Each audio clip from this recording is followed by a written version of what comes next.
You mentioned you mentioned previously that you kind of have shifted the metric over time at Pinterest. You guys started with monthly active users and have gone through a couple iterations of that. Can you talk a little bit about like what led to changing it in those iterations? Sure. Yeah. So originally, we had monthly active users because everyone had monthly active users, right?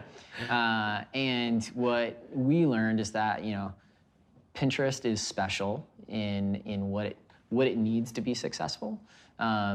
So originally we were trying to say, okay, well, someone just coming to Pinterest once a month, we may not be achieving our mission, which is to help people discover things they're interested in and do those things in real life, if they're just coming once a month. So we originally moved to a metric where we're like, what are the two things that indicate someone came to Pinterest and got value out of that session? And that was someone repinned on something or someone clicked on something. So we tried, launching kind of this weekly active repin or clicker as a metric. And what we learned from that is that when you combine metrics and one of them becomes easier to optimize for, the company kind of naturally optimizes for that, and you lose the visibility in the fact that you're not optimizing for the other. So we had repin and click, we had one of those go way up and one of those actually decrease a little bit. So it's like, okay, well, by combining a metric, we lost visibility. We don't like that. And we had some unintended consequences with the types of content we showed people and the types of ways we taught them to use Pinterest. So then we settled on, okay, what's the most important of those two? And let's just focus on that. And the reason we were able to pick which one was most important is because it correlated with a lot of other effects down the line.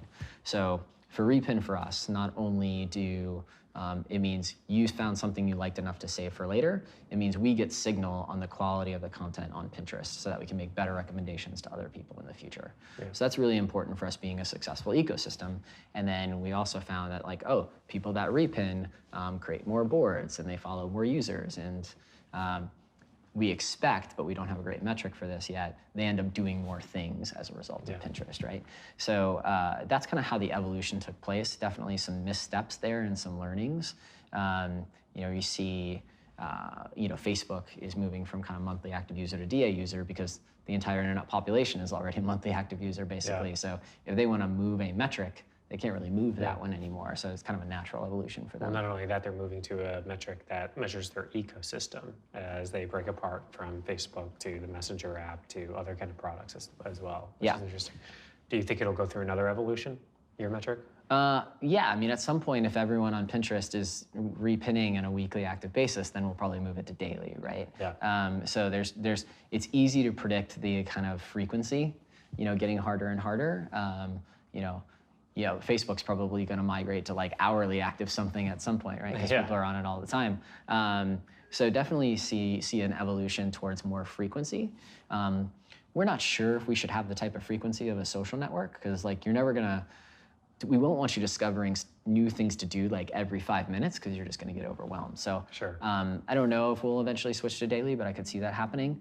And then going back to our mission of trying to get you to do things in real life based on what you've discovered, the more that we can create a product and that we can measure are you doing things, the more likely we might switch to a doing metric versus a saving metric, which is kind of a precursor.